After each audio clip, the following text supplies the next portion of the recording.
दोस्तों नमस्कार। दोस्तों, जिन लोगों को हम चुन कर के लोकसभा में, राज्यसभा में और विधानसभा में भेजते हैं, उनसे हम अपेक्षा करते हैं कि वो कानून के दायरे पे रह कर के अपना काम करेंगे। लेकिन मैं देख रहा हूँ कि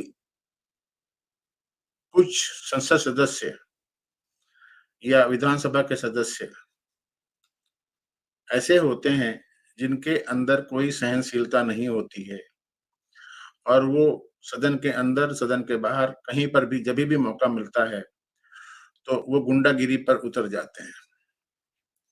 एक्चुअली हमारे यहाँ की जो राजनीति है और जो हमारा कॉन्स्टिट्यूशन है, वो कुछ ऐसी विसंगतियों से भरा पड़ा है, जिसमें इन लोगों को लोकसभा में और राज्यसभा में और विधानसभा में, विधान परिषद में जाने का मौका मिल जाता है। जो हमारी जनरेशन है, आगे आने वाली, वो जब इनको टीवी पर देखती होगी या इनके बारे में पढ़ती होगी, तो हँसती होगी और क्या सीख लेगी? एक्चुअली ये हमारे लीडर हैं, लीडर मतलब जिसको हम फॉलो करते हैं, जिनसे हम सीख लेते हैं, जिनसे शिक्षा लेते हैं। तो मैं तो ये देख रहा हूँ कि सन 77 के बाद जब सन 80 में इलेक्शन हुए थे लोकसभा के, उसके बाद से जो हिंदुस्तान की, भारत की राजनीति का स्तर है, वो बहुत गिरता जा रहा है। जब 74-75 में इंदिरा जी की गवर्नमेंट थी और लोकसभा में बहस होती थी, तो उस समय हम अखबार में पढ़ते थे कि कुछ नेता लोग ऐसे थे जिनका नाम मैं लेना नहीं चाहता, सारे के सारे स्वर्गवासी हो गए हैं, ईश्वर उनकी आत्मा को शांति दे। वो लोग भी अपना माइक उठा कर के दूसरे के ऊपर फेंका करते थे, ये सब चलता था। लेकिन आजकल तो ये कुछ ज़्यादा ही हो गया है। आप लोगों को याद होगा दोस्तों कि पिछले साल जब लोकसभा और राज्यसभा के संसद सदस्यों को निलंबित किया जा रहा था, तो उपराष्ट्रपति जगदीप धनखड़ की नकल करते हुए एक संसद सदस्य बाहर दिखाई दिए थे और वो हैं तृणमूल कांग्रेस के कल्याण बनर्जी। मुझे ये समझ में नहीं आता कि जिस भूमि ने स्वामी विवेकानंद, रामकृष्ण परमहंस, रवीन्द्रनाथ टैगोर, अरबिंदो ऐसे लोगों का जन्म दिया, वहाँ से और जो भद्र लोगों की भूमि कहलाती है, वहाँ से ऐसे घटिया किस्म के नेता कैसे उभर रहे हैं। अब आप कहेंगे कि आपने तो 3 मिनट लगा दिए, क्या आप बताना क्या चाहते हैं? बात ये है कि जो वक्फ बोर्ड का जो अमेंडमेंट बिल है, उसको जॉइंट पार्लियामेंट कमेटी को रेफर कर दिया गया है।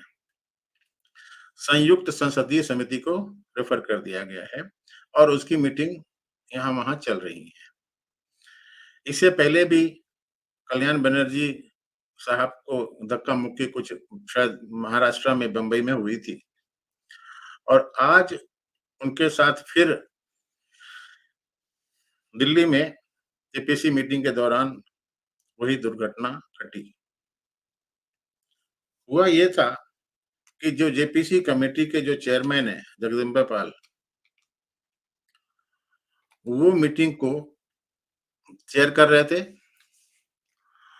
और उसमें किसी बात को लेकर के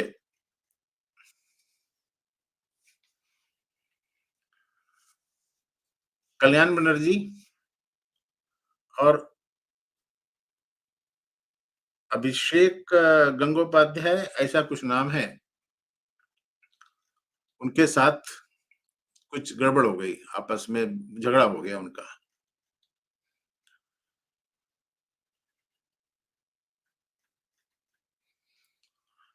और उसी में नौबत ये आ गई कि इन्होंने एक गिलास है वो टेबल पर फोड़ दिया, गुस्से के मारे। उनका नाम है गंगोपाध्याय, 1 मिनट बताता हूँ कौन है वो। Abhishek Banerjee was apparently speaking to make a point, Gangopadhyay.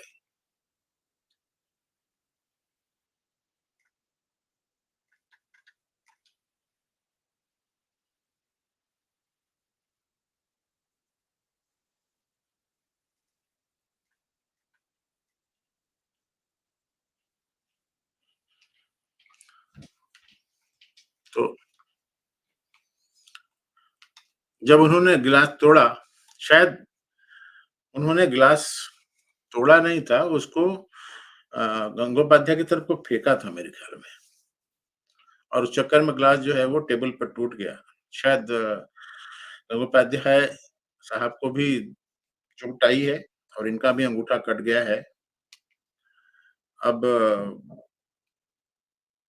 आगे क्या होता है मालूम नहीं, लेकिन ये तो पक्की बात है कि जगदम्बिका पाल साहब ने इस बारे में बहुत, जो चेयरमैन हैं, उन्होंने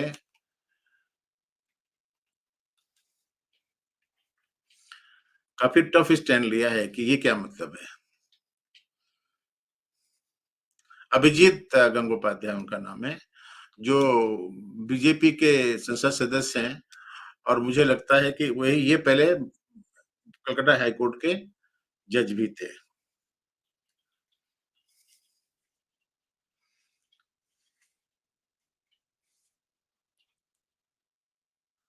अच्छा, कल्याण बनर्जी साहब के अंगूठे और तर्जनी वाली छोटी वाली उँगली पे चोट लगी है, ऐसा ये बताते हैं। और जब ये घटना हुई थी उस समय ज्वाइंट पल्ला कमेटी कमेटी जो है, वो जो रिटायर्ड जजेस और वकीलों के एक समूह का विचार सुन रही थी।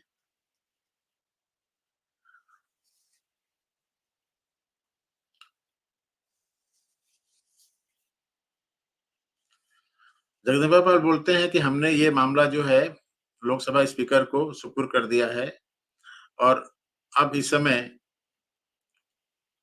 टीएमसी पार्टी को कल्याण बनर्जी की चाल-चलन और व्यवहार के बारे में सोचना चाहिए।